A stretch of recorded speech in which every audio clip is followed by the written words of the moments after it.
ایک یہی تو امید تھی اس کے پاس کہ اس کا بھائی اس معاملے میں اس کی سنے گا، لیکن اب جب اس نے ہی صاف لفظوں میں اسے انکار کر دیا تھا تو پھر رہی صحیح اندھیرے میں جو اس کو امید کی جوت نظر آئی تھی وہ بھی اپنے آپ اپنے اندر ہی دم توڑ گئی تھی۔ اب اس کے پاس اس مسئلے کا صرف ایک ہی حل بچا تھا کہ وہ ہمت کر کے اس کے پاس جائے جس کے متھے وہ ساری عمر کے لیے لگنے والی تھی۔ یوں ہی ٹہلتے ٹہلتے وہ ایک عزم کے ساتھ کمرے سے دبے پاؤں باہر نکل گئی۔ رات تقریباً 2:30 یا 3 بجے کا وقت تھا جب ایک سیاہ رنگ کی گاڑی گیٹ کے پار آ کر رکی تھی۔ ڈرائیونگ سیٹ پر موجود ڈرائیور نے چوکیدار کو آواز دینے کی بجائے ڈیش بورڈ پر رکھا ہوا ریموٹ کنٹرول اٹھایا اور اس ریموٹ کنٹرول پر موجود مخصوص بٹن کو پریس کر کے، جو کہ اس گھر کے بڑے سے گیٹ کے ساتھ ڈیجیٹلی منسلک تھا، کو کھول کر اپنی گاڑی کو لان کی راہداری سے گزارتے ہوئے اس گھر کے داخلی دروازے کے سامنے روک دی، اور اس کے بعد اس نے بڑی مستعدی سے اس گاڑی کا پچھلا دروازہ کھولا جس میں ایک نہایت ہی نفیس برانڈڈ سیاہ شلوار قمیض میں ملبوس ایک 28 سالہ مرد باہر نکلا تھا۔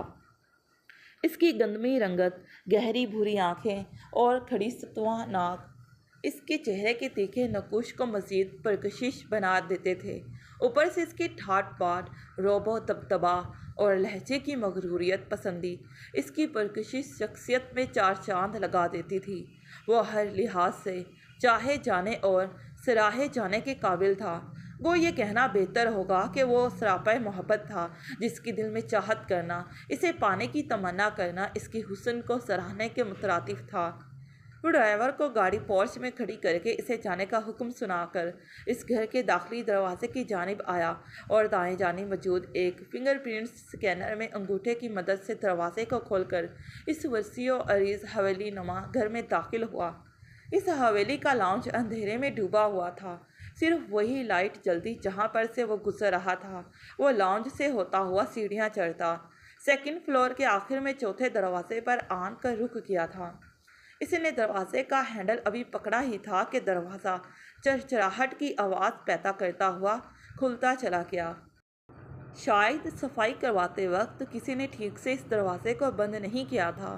وہ سر جھٹک کر ڈریسنگ روم کی جانب بڑھ گیا، جہاں پر اس نے اپنی واچ، موبائل اور وائلٹ رکھا اور اپنی شال اور ویسٹ کوٹ کو اتار کر وہیں ڈریسنگ ٹیبل پر رکھ دیا۔ ابھی وہ اپنی یہ چند چیزوں کو رکھ کر مڑنے ہی والا تھا کہ جب اس نے نظر اٹھا کر سامنے آئینے میں دیکھا اور اس کی نظر ڈریسنگ ٹیبل کے مرر سے ہوتے ہوئے کاؤچ میں لیٹی ہوئی اپنی نئی نویلی ایک دن کی منگیتر پر جا کر ٹھہر گئی، جو کہ شاید اس کے انتظار میں جلتی بھنتی مہ خواب ہو چکی تھی۔ اس کے چہرے کے ڈھیلے ڈھالے اور تھکے ہوئے نقوش ایک دم سے تن سے گئے، اتنا سوچ کر کہ وہ اس وقت اس کے روم میں کر کیا رہی ہے، جس پر وہ شاہانہ سی چال چلتا ہوا اس کے پاس آ کر رک گیا۔ اس کے پاس جا کر وہ اس کی نرم و ملائم چمکتی سفید دودھ جیسی رنگت، اوپر سے اس کی لمبی گھنیری سیاہ پلکیں جو شاید اس کے نیند میں ہونے کے باعث ہلکی ہلکی سی لرزش پیدا کر رہی تھی، اوپر سے ڈھیلی ڈھالی بلیک کلر کے شرٹ ٹراؤزر میں ملبوس اس کا خود سے بے نیاز ہوشروبا سراپا، وہ پہلی بار یوں اس کے سامنے آئی تھی اور وہ پہلی بار میں ہی اس کے اس بے نیاز حسن کے وار سے گھائل ہو چکا تھا۔ وہ اس کے بے پرواہ حسن کو تکتے ہوئے اپنی بے خودی میں اس پر جھک آیا تھا اور اب اس کے چہرے کی ایک ایک نقش کی چھاپ کو اپنی آنکھوں کے ذریعے دل میں اتارنے لگا تھا۔ اس نے دل سے اعتراف کیا تھا کہ یہ لڑکی اپنے تیز ترار اور چلاک ہونے کے ساتھ ساتھ خود میں واقعی ہی اسے چاروں شانے چت کرنے کا ہنر رکھتی تھی۔ اس کی بے باک نظریں اس کے مومی جیسے سرخ و سفید گالوں سے ہوتی ہوئیں اس کے کسی قسم کی مصنوعی لالی سے بے نیاز ہونٹوں پر جا ٹھہری، جس کے لب ایک دوسرے میں پیوست اسے بہکانے کا کام بخوبی سر انجام دے رہے تھے۔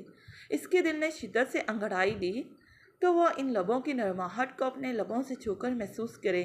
وہ اس کے بدن سے اٹھ رہی محصور کن خوشبو میں کھو سا گیا تھا، لیکن پھر اچانک سے اسے اس کی اسی سفید رنگت سے چڑ بھی محسوس ہوئی۔ اس کی وجہ اس لڑکی کی زبان کا تیکھا اور کڑوا پن تھا، اوپر سے اپنے حسن پر بے جا ناز جو اسے اس کی طرف قدم بڑھانے سے روک دیتا تھا۔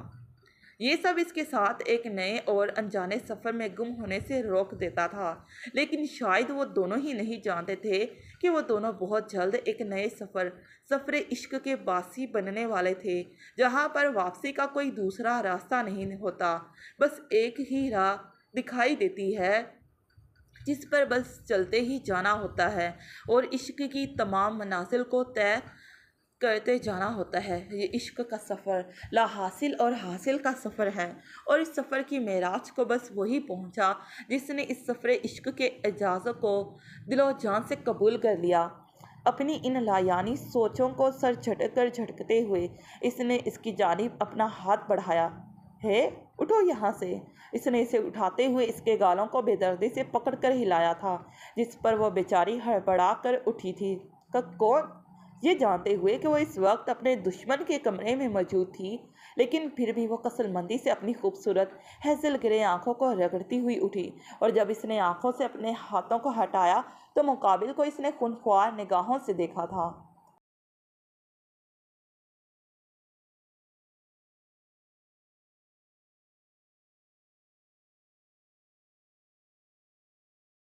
کس پاگل کتے نے کاٹ لیا تمہیں جو مجھے یوں پاگلوں کی طرح آ کر اٹھا رہے ہو؟ الٹا اس کے کمرے میں اس وقت اپنی موجودگی سے شرمندہ ہونے کی بجائے وہ اسے خشمگین نگاہوں سے دیکھتی اپنے گالوں کو رگڑتی ہوئی پھنکارتے ہوئے بولی۔ ایسا اس نے اسی لیے کیا کہ شاید وہ اسے جتلا سکے کہ وہ اس کے ساتھ رہنا تو بہت دور کی بات ہے، اسے اپنے وجود پر لگا اس کا ذرا سا لمس تک بھی گوارا نہیں، جبکہ اس کی اس حرکت پر مقابل انگاروں پر لوٹ گیا تھا۔ پاگل کتے نے مجھے نہیں بلکہ تمہیں کاٹا ہے، جو تم میرے روم میں یہاں اپنی تشریف کا ٹوکرا اٹھائے نشیوں کی طرح گدھے گھوڑے بیچ کر سو رہی تھی۔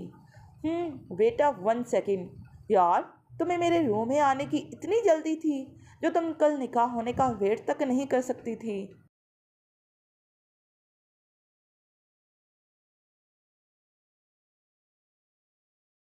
ویسے آفس کی بات ہے، میں کسی کو بھی نہیں بتاؤں گا۔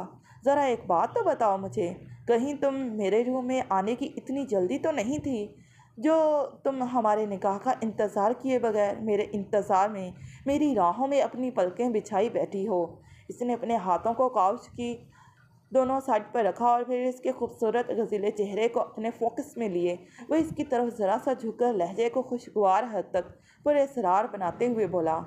تمہاری راہوں میں آنکھیں میری جوتی بھی نہ بچھائیں، چاہ جائے کا میں یو بلیک مین۔ وہ اس طرح سے مسکراہٹ لبوں پر سجائے بولی۔ اس کے باقی کے لفظوں نے اسے اتنی آگ نہیں لگائی تھی جتنا کہ وہ ان 2 آخری لفظوں کو سن کر سلگ کر رہ گیا تھا۔ اس نے اس کے ہلکے گولڈن بالوں میں اپنی مردانہ انگلیاں پھنسا کر بے رحمی سے اس کے بالوں کو جکڑ کر اس کے چہرے کو اپنے چہرے کے اتنے قریب تر کیا کہ اس کی نرم گرم سانسیں اس کے چہرے کے نرم و ملائم نقش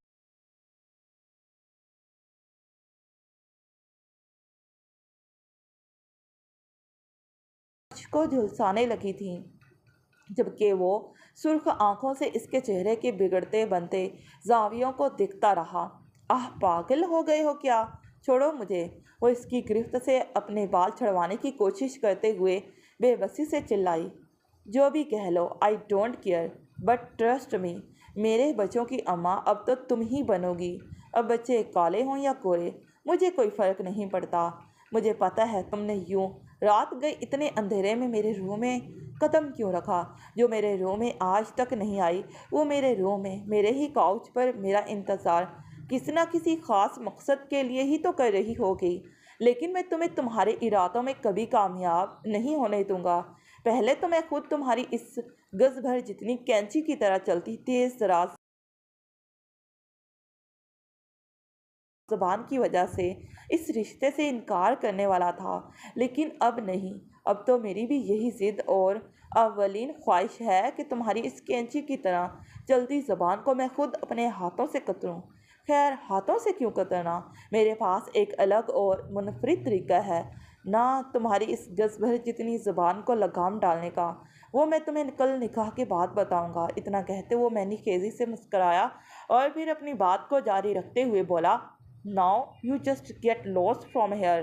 وہ اس کے بالوں کو بےدردی سے جھٹکتا ہوا پیچھے ہو کر کھڑا ہو گیا، جبکہ وہ کھانسی ہوئی کاؤچ پر سے اٹھی اور اس پر ایک خونخوار نظر ڈالتی اس کے سائڈ پر سے ہو کر خاموشی سے گزر گئی۔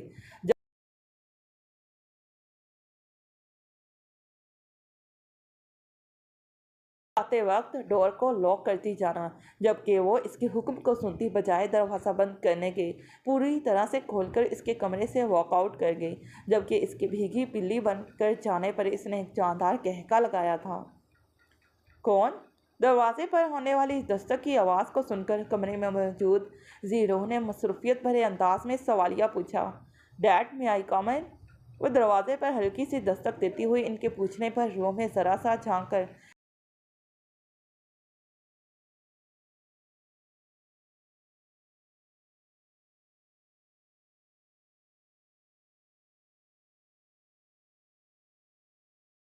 اپنا چہرہ دکھاتے ہوئے ان سے اندر آنے کی اجازت طلب کرنے لگی۔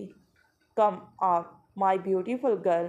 اپنی لگتے جگر کی دلکش آواز کو سن کر وہ اسے اندر آنے کی اجازت دیتے ہوئے خوش دلی سے بولے تھے۔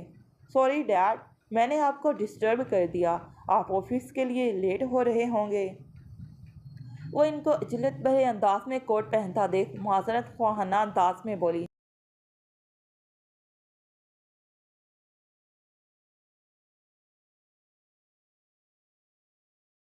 No excuses, my little girl. I'm always available for my dearest children.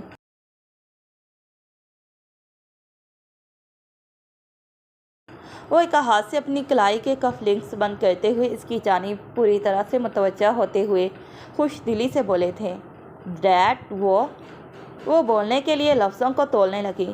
اس کی سمجھ میں نہیں آ رہا تھا کہ وہ کن لفظوں میں ان کے سامنے اپنا مدعا بیان کرے، لیکن پھر اپنے اندر ان کے سامنے کچھ کہنے کی ہمت مجتمع کرتے ہوئے وہ اٹکتے ہوئے لہجے میں کچھ یوں بولی۔ ڈیڈ، مجھے یہ نکاح نہیں کرنا۔ اس کی اتنا کہنے کی دیر تھی کہ انہوں نے اپنی آنکھوں کو چھوٹا کرتے ہوئے اپنے دائیں آنکھ کے آبرو کو اچکا کر اس کی جانب دیکھا، جس پر وہ ان کے سامنے بات کرتے کرتے گڑبڑا سی گئی۔ اس سے کوئی بات نہیں بن پا رہی تھی، کیونکہ اپنے باپ کی جلالی طبیعت سے وہ اچھی طرح سے واقف تھی۔ جانے جب کوئی بات ان کے مزاج کے برخلاف ہو جائے اور اس پر غصہ کر بیٹھے۔ وہ ڈیڈ، دراصل ابھی تک تو میری اسٹڈی کمپلیٹ نہیں ہوئی، تو میرے کہنے کا مطلب یہ ہے کہ اتنی جلدی نکاح کے جھمیلوں میں کیوں کر پڑنا؟ ایک دو سال کے لیے کیا آپ اس نکاح کے لیے ٹھہر نہیں سکتے؟ اس نے آگے بڑھ کر اپنے باپ کا ہاتھ مضبوطی سے پکڑتے ہوئے بڑے لاڈ اور مان سے پوچھا تھا۔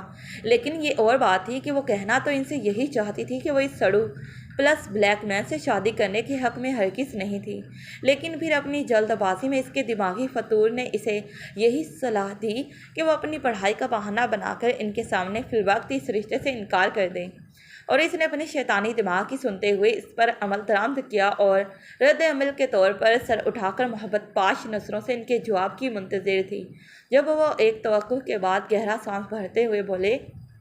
میں نے حیدر شاہ کو زبان دی ہے، میں عین موقع پر، جب اس وقت گھر میں سب نکاح کی تیاریاں چل رہی ہیں، اس رشتے سے انکار نہیں کر سکتا، مائی بیوٹیفل چائلڈ۔ اور ویسے بھی ایم ڈیم شیور اس نکاح کے بعد تمہاری اسٹڈی پر کوئی خاص فرق نہیں پڑنے والا، تم اپنی پڑھائی شادی کے بعد بھی کنٹینیو رکھ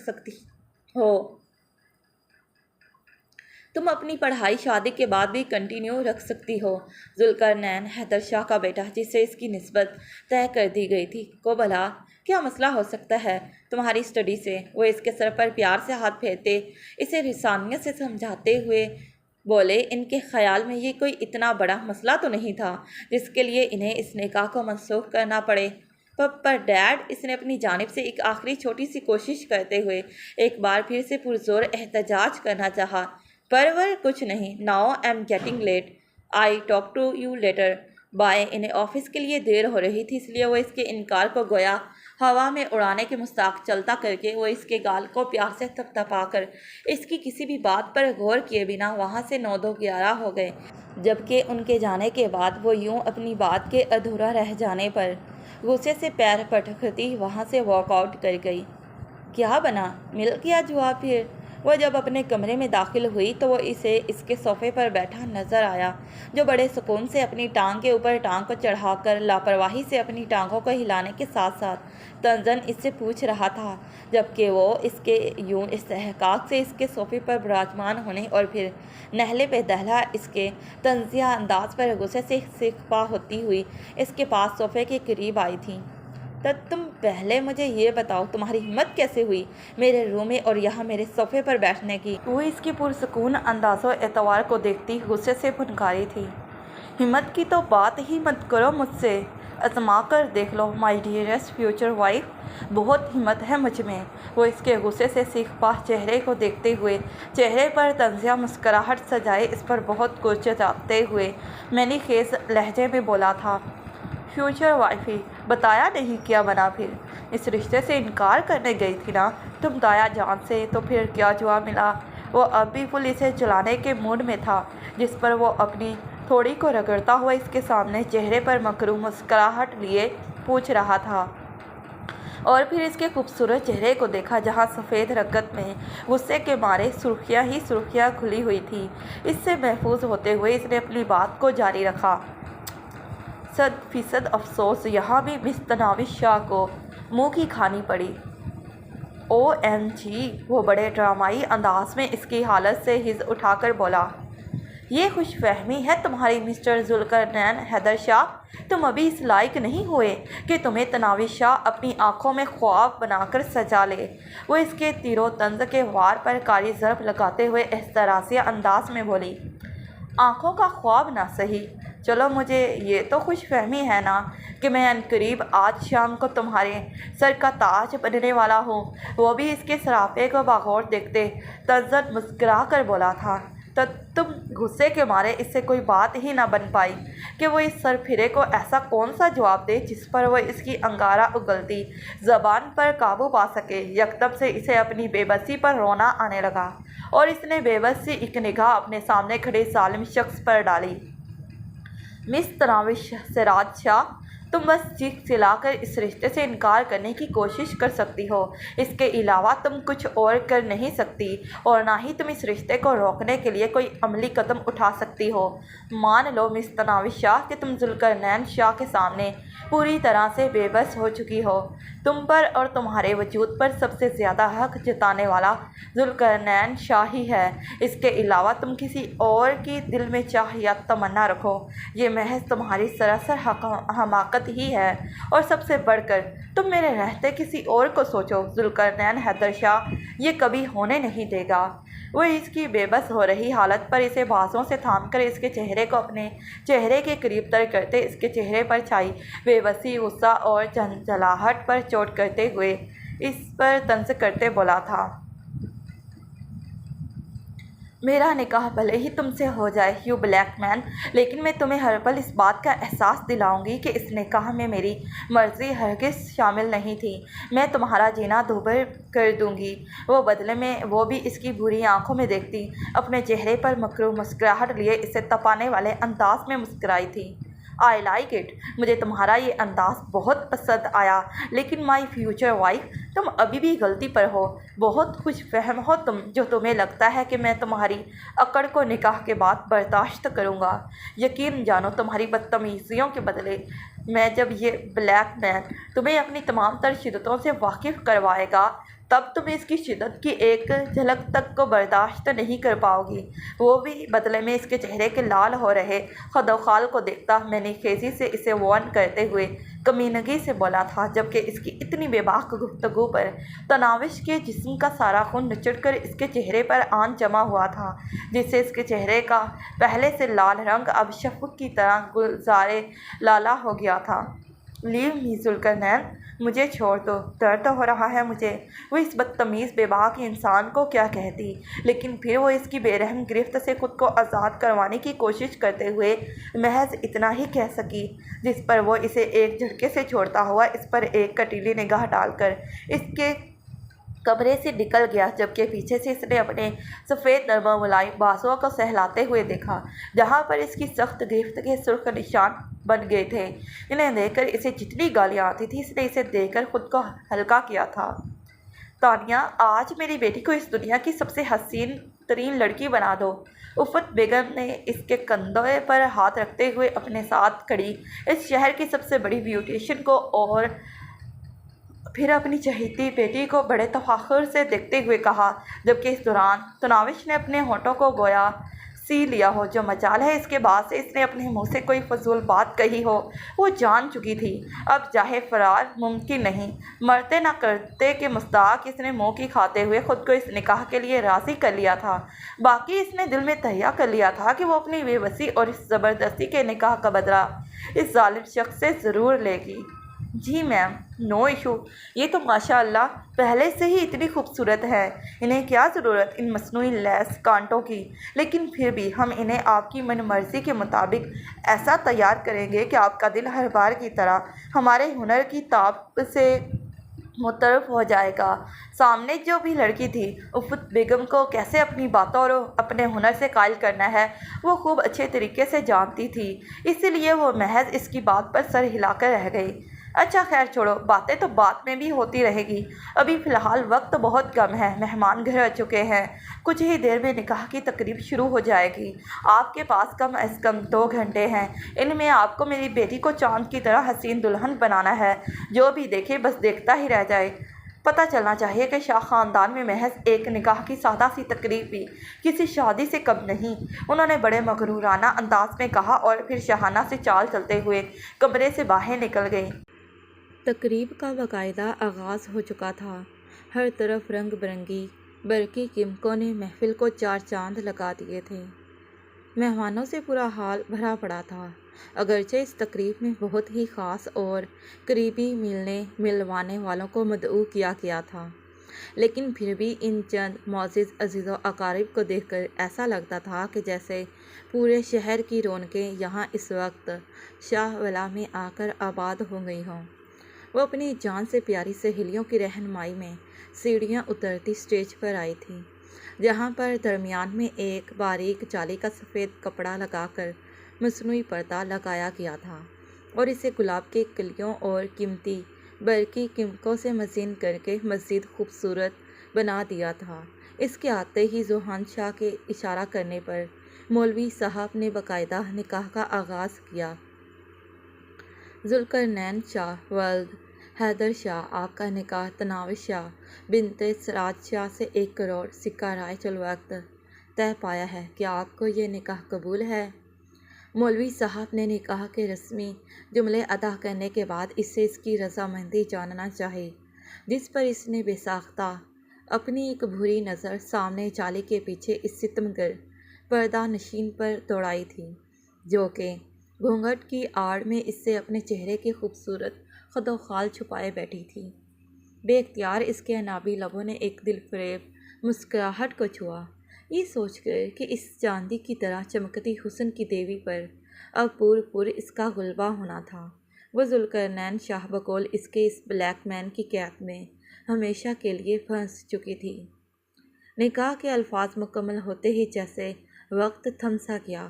نکاح کی تکمیل کے بعد ذوالقرنین حیدر شاہ کی جبراً مسلط کی گئی رخصتی کی فرمائش پر اس کا پارا ضبط کی آخری حدوں کو چھو رہا تھا۔ دلہن کے سرخ لباس میں ملبوس وہ لڑکی جس کے چہرے پر گھونگھٹ کا سایہ تھا، پلکوں کے جھالر میں چھپی آنکھوں میں صرف بے بسی اور نفرت جھلک رہی تھی۔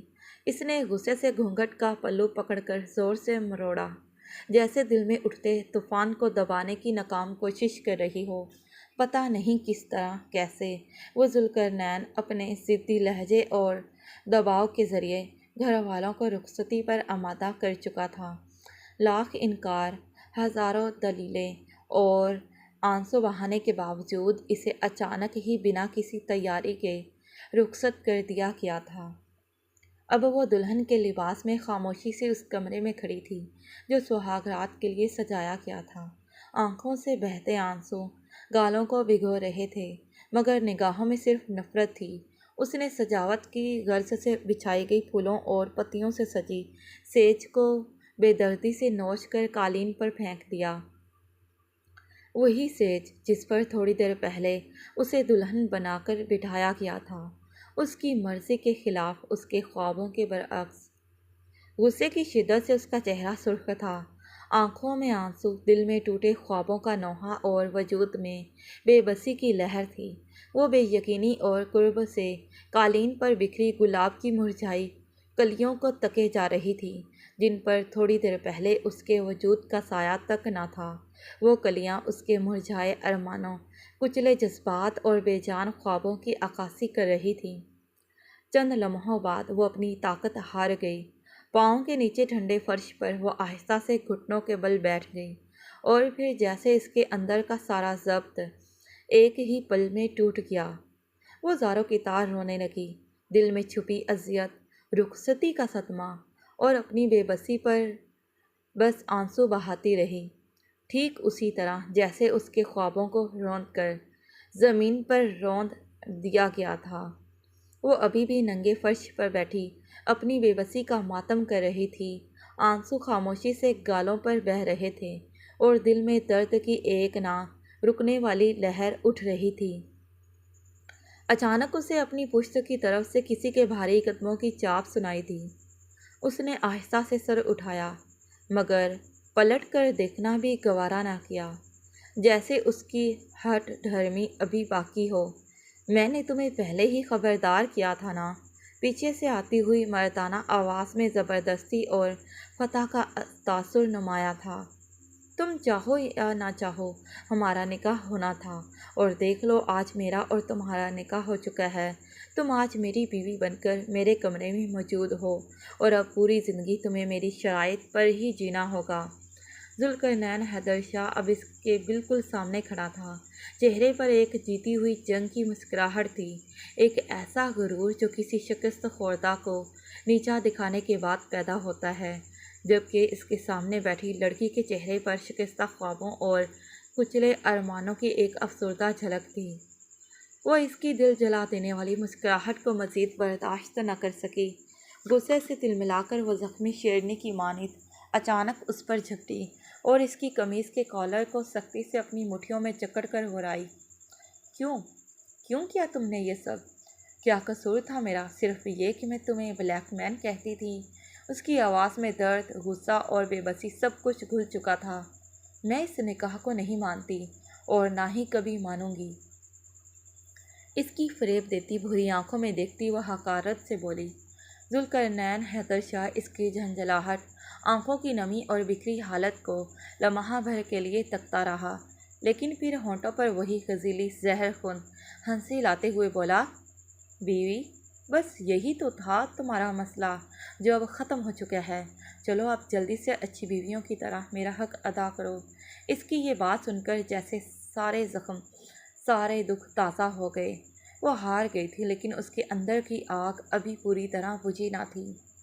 کس حق کی بات کر رہے ہو تم؟ جب میں تمہیں اپنا شوہر ہی تسلیم نہیں کرتی تو کون سا حق ادا کروں میں؟ وہ تلملا کر بولی اور اس کی شرٹ کے کالر کو ایک جھٹکے سے آزاد کر دے پیچھے کو ہٹ گئی۔ اچھا، ابھی بتاتا ہوں میں تمہیں۔ اتنا کہتے ساتھ ہی وہ چھٹانگ بھر کا فاصلہ سرعت سے طے کرتا اس کی طرف بڑھا، اور اس کے بالوں کو گدی سے جکڑتے اس کے سرخ کٹاؤ دار لبوں پر جھک گیا، اور اتنی دیر تک جھکا رہا جب تک اس کا سانس اکھڑ نہ گیا۔ تناوش کا جب سانس لینا دوبھر ہوا تو تب اس سے اپنی قید سے رہائی دی، لیکن اس کے بالوں پر اس کی گرفت ابھی بھی مضبوط ہی تھی، جس سے تناوش کی ہیزل گرے آنکھوں میں سفید موتی مچل اٹھے تھے۔ عشق میرا انتخاب نہیں، میرا حق ہے، اور اس حق سے تم بچ نہیں سکتی، مسز تناوش سراج شاہ۔ تم غلط کر رہے ہو بلیک مین، وہ اپنی بکھرتی سانسوں کے تال کو سنبھالنے میں ہلکان ہوتے ہوئے بمشکل کہہ پائی۔ بیوی، میں کچھ غلط نہیں کہہ رہا ہوں۔ تم اب میری بیوی ہو، اور اس حقیقت کو تم جتنی جلدی قبول کر لو گی اتنی ہی جلدی سکون پا جاؤ گی۔ اس کے چہرے پر اپنی گرم سانسوں کو چھوڑتے اس نے گھرا کر کہا۔ اس نے خمار بھری نظروں سے اس کے خوبصورت سرخ و سفید چہرے کو دیکھا، جو رونے کی شدت سے لال پڑ چکا تھا، اور پھر اس کی مزاحمتوں کو خاطر میں لائے بغیر وہ اسے اپنی گود میں اٹھائے بیڈ کی جانب بڑھا تھا، اور ہاتھ مار کر سائڈ لیمپ آف کرتے ہوئے اس پر اپنے مردانہ وجود کا سایہ کر گیا تھا۔ اگلے دن ان کے ولیمہ کا فنکشن تھا۔ ہال خوشبوؤں اور روشنیوں سے جگمگا رہا تھا، دونوں جانب مہمانوں کی قطاریں تھیں اور بیچ میں سرخ قالین پر راہداری بنی تھی۔ اس نے تناوش کے آگے ہاتھ بڑھایا تھا، جس پر تناوش شاہ نے اپنے سامنے پھیلے اس کے ہاتھ کو برابر اگنور کرتے اپنی ہیوی میکسی کو دونوں ہاتھوں سے سنبھال لیا تھا۔ اس کی مغروریت پر وہ غش کھا کر رہ گیا۔ ذوالقرنین حیدر شاہ نے اتنے سارے مہمانوں میں سبکی محسوس کرتے بے اختیار دھاڑی کو رگڑا تھا، اور پھر اس ظالم حسینہ سے بعد میں نپٹنے کا سوچ کر وہ تیز تیز قدم چلتا اس کے ساتھ ہو لیا۔ چلتے ہوئے اچانک جب تناوش کا توازن بگڑا تو اس نے توازن برقرار رکھنے کے لیے ذوالقرنین حیدر شاہ کا سہارا لینا چاہا۔ کیا ہے بیوی، بڑا پیار آ رہا ہے؟ ابھی تھوڑی دیر پہلے اتنے سارے مہمانوں میں مجھے جو ذلیل کیا اس کا کیا بھول گئی کیا؟ اس نے بے یقینی سے تناوش کے قریب ہوتے سرگوشی میں کہا۔ اس کی بری آنکھوں میں حیرت اور لبوں پر مچلتی شرارتی مسکراہٹ بے حد حسین تھی۔ اس کی اس حسین مسکراہٹ میں چھپا طنز انتہائی جان لیوا تھا۔ تم مجھے سہارا دو، میرا تماشا بن جائے گا اگر میں سب کے سامنے گر گئی تو۔ ایک ہاتھ سے اس کے بازوں کا تھامے جبکہ اپنے دوسرے ہاتھ سے اپنی بھاری کامدار میکسی کو سنبھالنے میں ہلکان ہوتی گھبرا کر اس نے کہا، کیونکہ وہ پاؤں مڑنے کی وجہ سے بامشکل اس کے سہارے پر کھڑی تھی۔ میرا ہاتھ تھام لو پلیز۔ کیوں پکڑوں پھر؟ تم کہو گی مرا جا رہا ہوں میں تمہارے ہاتھ کو پکڑنے کے لیے، وہ منہ بگاڑتے بولا۔ وہ ستمگر مسکرا رہا تھا کیونکہ اس نے تھوڑی دیر پہلے ہوئی اپنی سبکی کا احساس تناوش شاہ سے موقع پر جو چکتا کر دیا تھا۔ ذوالقرنین پلیز، ٹھیک ہے، اگر تم اتنا ہی اصرار کر رہی ہو تو میں تمہیں سہارا دوں گا، لیکن اپنی مرضی سے۔ اتنا کہتے ساتھ ہی ذوالقرنین شاہ نے اس کی پشت کے گرد اپنا مضبوط بازو پھیلایا اور اس کی نازک کمر کو اپنی مضبوط گرفت میں اس قدر کس کر تھاما کہ وہ اس کی اس قدر سخت گرفت پر سسک اٹھی۔ اس نے پرنم شکوہ کنار نگاہوں سے اس کی طرف دیکھا تھا۔ سوری ڈیئر، میں ایسا ہی ہوں۔ تم سہارا مانگو گی تو بدلے میں تمہیں تکلیف ہی دوں گا، وہ کمینے پن سے بولا۔ وحشی جنگلی جانور، درندہ کہیں کا۔ اس نے بھی پھر بنا لحاظ کیے اس کے سامنے جو منہ میں آیا بک دیا۔ اس کی گالیوں پر ذوالقرنین حیدر شاہ نے اس کی کمر میں اپنی سخت سلاخی انگلیوں کو بری طرح سے چبوتے اس کی چلتی زبان کو بریک لگائی، اور اب کی بار اس کی آنکھوں میں اس کی بے رحم گرفت پر باقاعدہ آنسو نکل آئے تھے۔ ایسے کیوں دیکھ رہی ہو؟ مجھے جانے کن کن القابات سے تم مخاطب کیے جا رہی تھی، تو سوچا کیوں نہ تمہیں وہی بن کر دکھا دوں۔ اپنے ارد گرد دیکھتے وہ دانت پیس کر گرایا، دفعہ دور ہو جاؤ میری نظروں سے، نہیں چاہیے مجھے تمہارا سہارا۔ وہ اس کی سلاخی انگلیوں پر ہاتھ رکھ کر تڑپ کر بولی، اسی کشمکش میں اس سے پہلے کہ وہ لڑکھڑا کر گرتی تب عین وقت پر ذوالقرنین نے اسے اپنی بازوں میں بھرتے گود میں اٹھا لیا تھا۔ اس کے ایسا کرنے پر بھرے ہال میں پرزور ہوٹنگ ہوئی تھی۔ چھوڑو مجھے، میں نے کوئی تم سے سہارا مانگا جو تم مجھ پر یہ مہربانی کر رہے ہو؟ کیونکہ بقول تمہارے میں جب بھی تم سے سہارا مانگوں گی تم مجھے بدلے میں تکلیف ہی پہنچاؤ گے۔ اس کے سینے پر مکہ مارتے وہ آنکھوں میں آنسو لیے بولی، تم گر جاتی اور اپنا گھٹنا نکلوا لیتی، اور آفیشلی بات میں مجھے تمہیں ہی اٹھانا پڑتا، بس اسی کے چلتے میں نے تمہیں سہارا دیا۔ اس نے آنکھ دباتے سرگوشی میں کہا، اور اسٹیج پر چڑھتے اس نے بڑی نرمی سے اسے اسٹیج پر رکھے نفیس صوفے پر بٹھا دیا۔ شادی سے فراغت کے بعد ان کی نارمل روٹین ایک بار پھر سے شروع ہو گئی تھی۔ ذوالقرنین حیدر شاہ اپنے آفس کے کسی پروجیکٹ میں مصروف ہو چکا تھا، جبکہ تناوش شاہ نے یونیورسٹی جانا اسٹارٹ کر دیا تھا۔ اس کے والد نے سچ ہی کہا تھا، اس شادی سے اس کی نارمل روٹین پر کوئی خاص فرق نہیں پڑے گا۔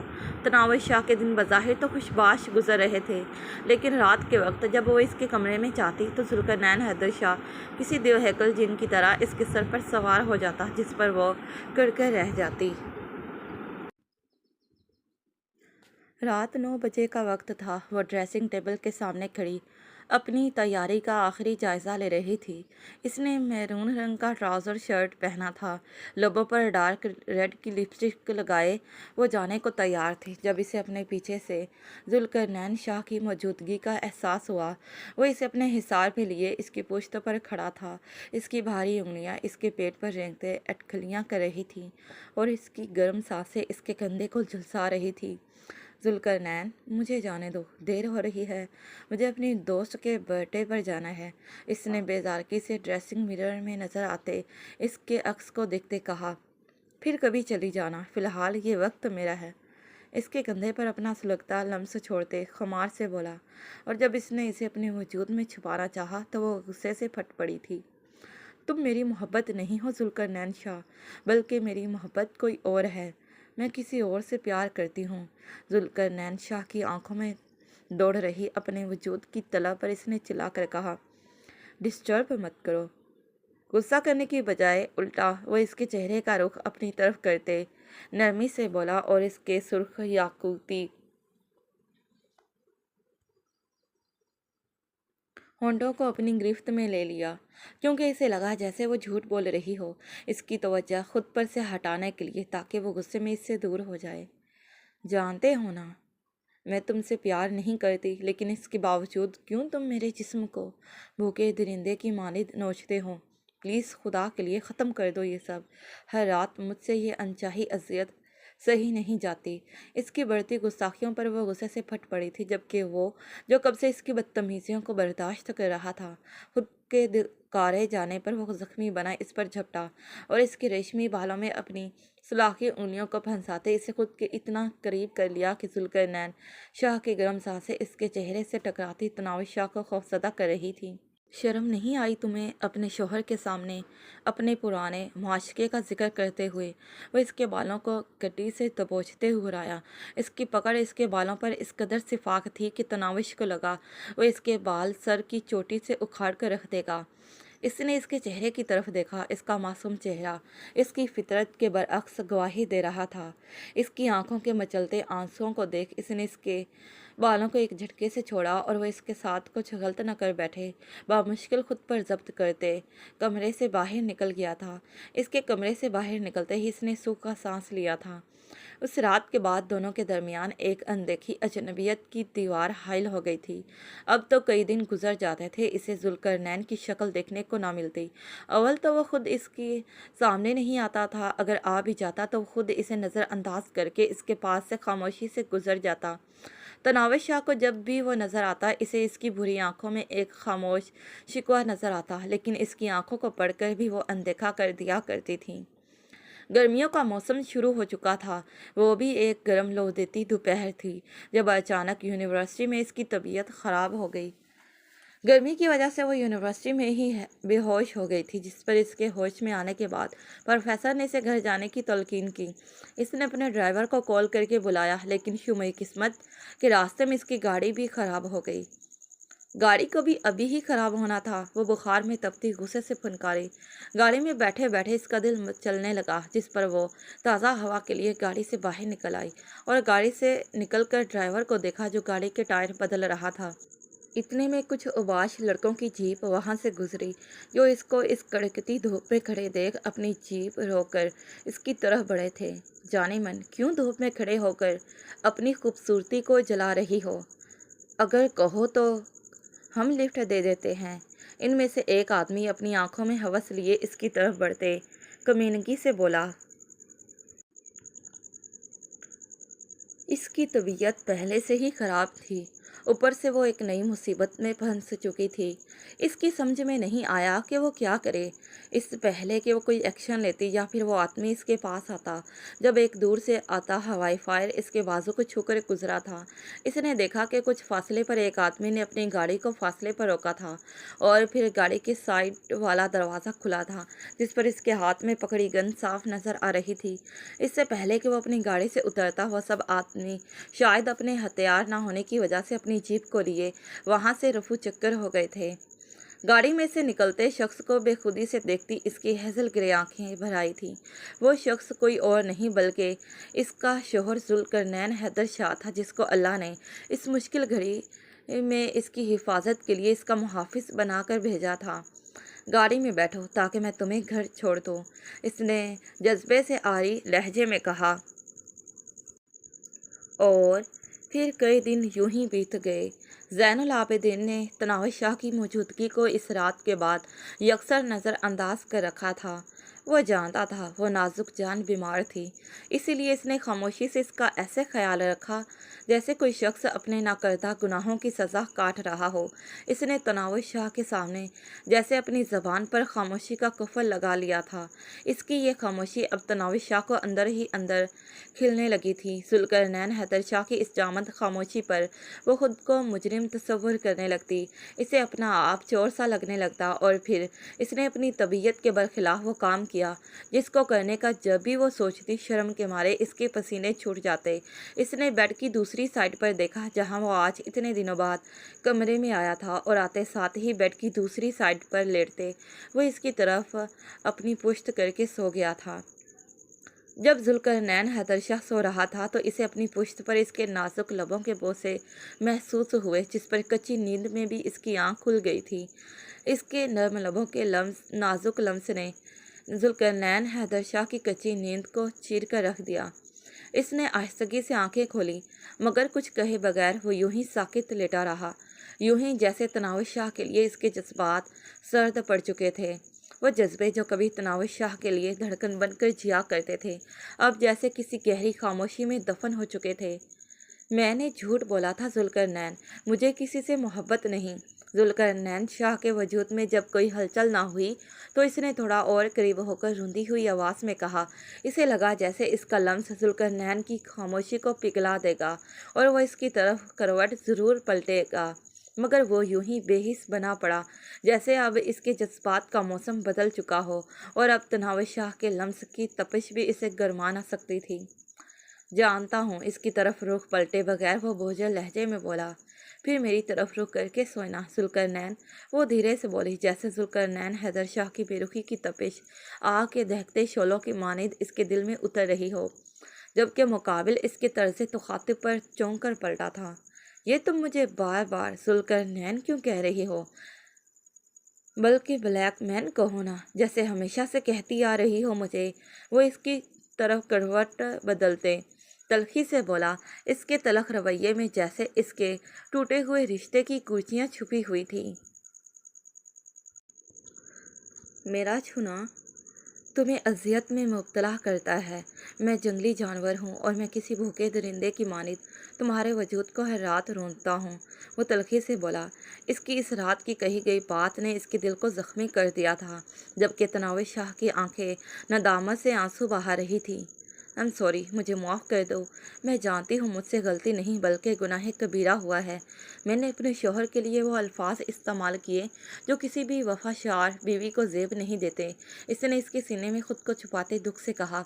وہ اپنی غلطی پر پشیمان تھی۔ اس رات وہ اسے خود سے دور تو کر بیٹھی تھی، لیکن اب شاید اپنی ہی نظروں میں گر چکی تھی۔ اس نے اس کے سینے سے سر اٹھایا اور اپنے گالوں پر بہتے آنسو صاف کیے۔ I'm sorry، so sorry، very very sorry، وہ بےقراری سے بولی، آنکھوں میں نمی، آواز میں لرزش لیے۔ مجھ سے تمہاری یہ بے رخی نہیں سہی جا رہی، پلیز مجھے معاف کر دو۔ تمہیں میرا بلیک مین کہنا برا لگتا ہے نا، اسی لیے آئندہ میں ایسا کبھی نہیں کہوں گی۔ بس پلیز ایسے خفا مت رہو مجھ سے، پہلے کی طرح مجھ پر غصہ کرو، مجھے ڈانٹو، مجھ پر حق جتاؤ جیسے ہمیشہ سے جتاتے آ رہے ہو، مگر پلیز مجھ سے یوں لا تعلق نہ رہو۔ اس کا چہرہ تھامے وہ دیوانہ ور کہے جا رہی تھی۔ اس کے دیوانے پن پر اس کے خوبصورت چہرے پر تبسم سا بکھرا تھا، اور اس کے گرد اپنے حصار کو قائم کرتے اس نے بے اختیار اس کی پیشانی کو چوما تھا۔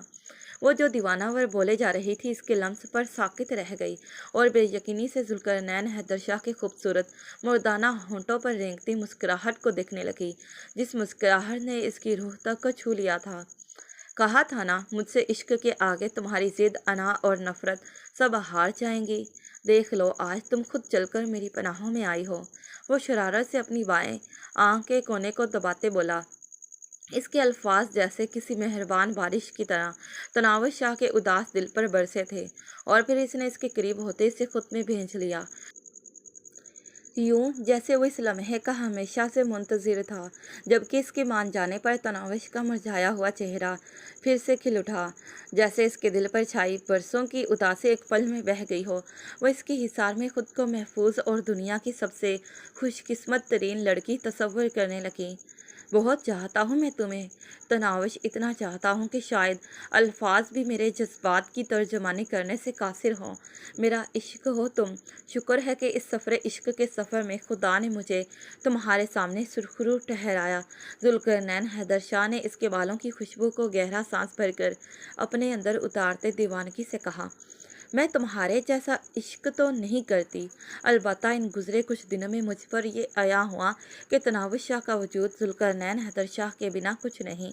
تناوش شاہ کے لیے ذوالقرنین حیدر شاہ اس کی بدن میں چلتی سانسوں کی مانند ہے، اس کے دل کی دھڑکنوں کی ہر ایک تال میں بسا ہوا ہے۔